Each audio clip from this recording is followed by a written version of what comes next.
त्यानंतर या बुलेटिनमध्ये बातम्या बघूया सुपरफास्ट 50।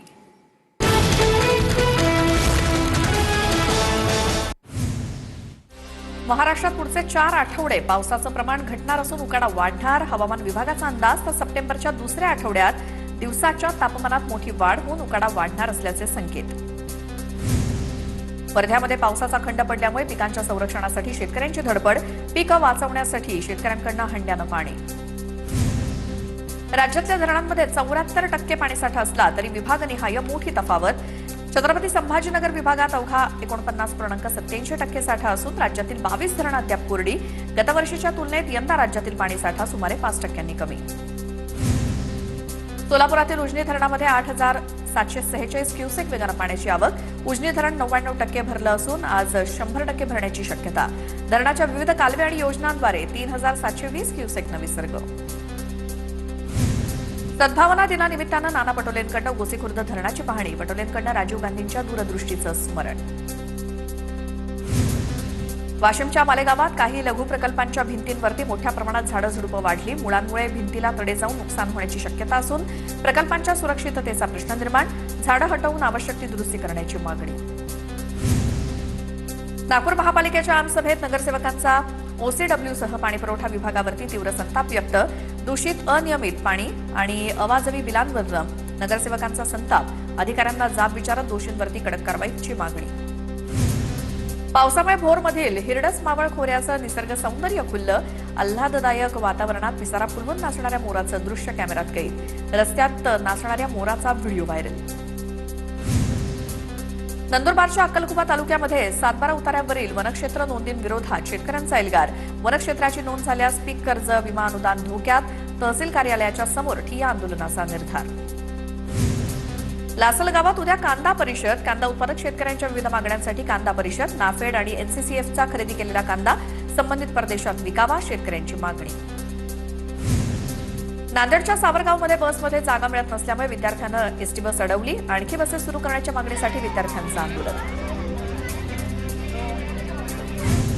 नागपुरात आदिवासी विद्यार्थ्यांच्या आंदोलनाचा 9वा दिवस। आदिवासी विकास विभागाच्या कार्यालयात विद्यार्थ्यांचं आंदोलन।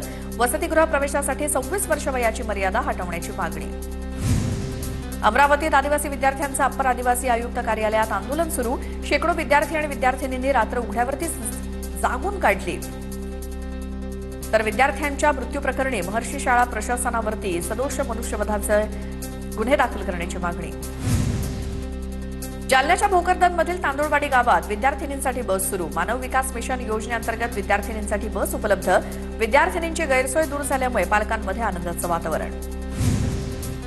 देगलूरमध्ये दिव्यांग मुलीचा संशयास्पद मृत्यूचं प्रकरण। सखोल चौकशीच्या मागणीसाठी ग्रामस्थांचा रात्री कॅन्डल मार्च। मृत्यू प्रकरणी मुख्याध्यापकांसह 6 जणांवरती पॉक्सो अॅट्रॉसिटीसह विनयभंगाचा गुन्हा दाखल। एसटी प्रवर्गात समावेश करण्याच्या मागणीसाठी जालन्यामध्ये बंजारा समाज आक्रमक। आंदोलकांकडून जोरदार घोषणाबाजी करत सरकारचा निषेध। छत्रपती संभाजीनगरच्या निंबायती गावातील ग्रामसभेत तरुण आक्रमक। सोयगाव तालुक्यातील निंबायती ग्रामपंचायतीला तरुणांनी कुलूप लावलं। ग्रामपंचायतीच्या विकास कामांवरती खर्च झालेल्या निधीवर राणा। गोंदियाच्या देवरीतील मासूल कसा जिल्हा परिषद शाळेची इमारत जीर्ण। विद्यार्थ्यांना वर्गाबाहेर बसून शिक्षण घेण्याची वेळ। वारंवार तक्रारी करून सुद्धा प्रशासन दुर्लक्ष करत असल्याचा आरोप। नंदुरबारच्या तळोद्यातील रेवानगरच्या पीएस श्री शाळेचं प्लास्टर कोसळलं। सुदैवानं जीवितहानी टळली, मात्र प्रशासनाच्या कार्यक्षमतेवरती प्रश्नचिन्ह उपस्थित। तातडीनं शाळेच्या इमारतीची दुरुस्ती करण्याची मागणी। अमरावतीमधील तळेगाव विष्णोरा रस्ता हा वर्षभरापासून खड्डेमय। 3 किलोमीटरच्या या मार्गावरनं दररोज 100 ते 150 विद्यार्थ्यांचा स्कूल बसनं प्रवास। 7 दिवसात रस्ता दुरुस्त न केल्यास ग्रामस्थांचा तीव्र आंदोलनाचा इशारा। अमरावतीमध्ये वाढीव पाणी पुरवठ्यासाठी सुरू असलेल्या मोर्शी अमरावती पाईपलाईनच्या खोदकामामुळे शेकडो वृक्ष धोक्यात। खोदकामामुळे झाडांची मुळं उघडी पडल्याचा नागरिकांचा आरोप। नाशिकच्या लासलगावात 160 कोटी रुपयांचे विविध विकास कामांचे मंत्री छगन भुजबळ यांच्या हस्ते लोकार्पण। रस्ता उड्डाणपुलाचं भुजबळांच्या हस्ते लोकार्पण। या उड्डाणपुलामुळे लासलगावकरांची वाहतूक कोंडीतनं मुक्ती। गडचिरोलीमध्ये जिल्हा परिषदेच्या 1000 शिक्षकांची पदं रिक्त। 12 तालुक्यातील विद्यार्थ्यांचं भवितव्य शिक्षक नसल्यामुळे धोक्यात। जिल्हा परिषदेतील सर्व शाळांचं थर्ड ऑडिट तपासणी सुरू। TV9 मराठीच्या बातमीनंतर पुण्याच्या आंबेगावमधील अंगणवाडी सेविकेचं निलंबन मागे. देवयानी पारधींचं निलंबन मागे घेतल्याची पुणे झेडपी अध्यक्ष जगदाळे यांची माहिती.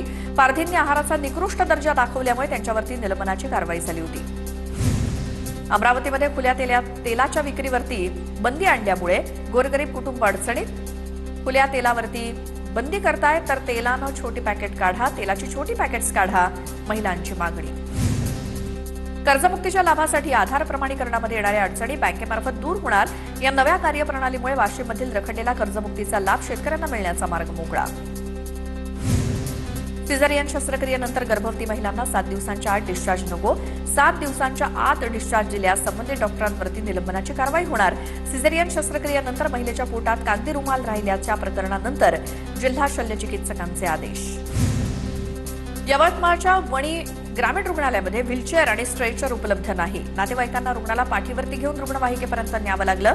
रुग्णाला पाठीवरती घेऊन जातानाचा व्हिडिओ सोशल मीडियात व्हायरल. मराठी बोलता न येणाऱ्या रिक्षा टॅक्सी चालकांवरती कारवाईचा बडगा. ठाणे स्थानक परिसरात आरटीओची रिक्षा चालकांवरती कारवाई. आतापर्यंत 37 रिक्षा चालकांना नोटिसा. बुलढाण्याच्या देऊळगाव राजा तालुक्यामध्ये अवैधपणे रेती वाहतूक सुरूच. कारवाई करताना तहसीलदारांचं पथकाला चिरडण्याचा प्रयत्न. या घटनेतून पथकातील सर्वच जण थोडक्यात बचावले. कोल्हापूरच्या आदमापुरातील संत बाळूमामा ट्रस्ट अपहाराचा एसआयटी तपास करणार. तपासासाठी 4 अधिकारी 8 कर्मचाऱ्यांचं पथक नियुक्त. पोलीस अधीक्षक निलोत्पल यांच्याकडनं एसआयटीची स्थापना. परळी इथल्या वैद्यनाथ मंदिरातील ऐतिहासिक हर हर तीर्थात अस्वच्छता आणि घाण. भाविकांमध्ये तीव्र नाराजी. तीर्थाची तातडीनं स्वच्छता करण्याची भाविकांची मागणी. रायगडच्या वडखळ परिसरात बोगस बंगाली डॉक्टरला अटक. वैद्यकीय शैक्षणिक अर्हता नसताना सुद्धा रुग्णांवरती उपचार. डॉक्टरकडनं 54,000चं औषध आणि इंजेक्शन साठा जप्त. जीपी पारसिक सहकारी बँक लिमिटेडनं नुकतंच फोंडा गोवा इथे आपल्या 92व्या शाखेचं उद्घाटन केलं. या शाखेचं उद्घाटन बँकेचे अध्यक्ष श्री विक्रम पाटील यांच्या हस्ते करण्यात आलं. यावेळी बँकेचे संचालक श्री रणजित पाटील, श्री नारायण गावण, कय्यूम चुलकर तसंच नवनाथ पाटील आणि राजश्री पाटील यांच्या प्रमुख उपस्थितीत. कारंजामध्ये भटक्या कुत्र्याला दोरीनं बांधून नेणाऱ्या व्यक्तीला प्राणीप्रेमी महिलेकडनं मारहाण आणि शिवीगाळ. घटनेचा व्हिडिओ सोशल मीडियावरती व्हायरल. नगरपालिकेकडनं मोकाट कुत्र्यांना पकडण्याची मोहीम सुरू असतानाची घटना. छत्रपती संभाजीनगरमध्ये गायत्री मेवाड हॉटेलचा FSSAI परवाना निलंबित. दुर्गंधीयुक्त पनीर, काळकुट्ट खाद्यतेल आणि बॉईल केलेले नूडल्स उघड्यावरती असल्याचं आढळलं. शौचालयाच्या प्रवेशद्वाराजवळच भाज्या कापल्या जात असल्याचंही उघड. 50,000चा दंड आणि सुधारणा नोटीस देऊन सुद्धा नियमांचं उल्लंघन. नालासोपाऱ्यातील महिलांच्या मारहाणीचा व्हिडिओ व्हायरल. नालासोपारा पूर्वेकडील नवजीवन स्कूल जवळ महिलांमध्ये जोरदार राडा. मारहाण करणाऱ्या महिला इंस्टाग्रामवर क्रिएटर असल्याची माहिती. छत्रपती संभाजीनगरमध्ये मुलासह त्याच्या आईवडिलांचा डोंगरावरून पडून मृत्यू. डोंगरावरून उडी मारणाऱ्या मुलाला वाचवताना आईवडिलांचाही मृत्यू. मुलाच्या आत्महत्येचं कारण अद्याप अस्पष्ट. अंबरनाथमधील ड्रग्ज माफियांची घरं निष्कासित करा. पोलिसांची अंबरनाथ नगरपालिकेकडे मागणी. अंबरनाथचे एसीपी शैलेश काळे यांची माहिती. कारवाईकडे नागरिकांच्या नजरा.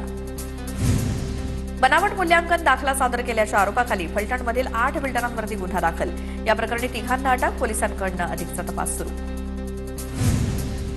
छत्रपती संभाजीनगरमध्ये समृद्धी महामार्गावरती ट्रक चालकांचा बेजबाबदारपणा. धक्कादायक प्रकार उघड. 3 ट्रक चालकांनी एकमेकांमध्ये शर्यत लावल्याचा व्हिडिओ समोर.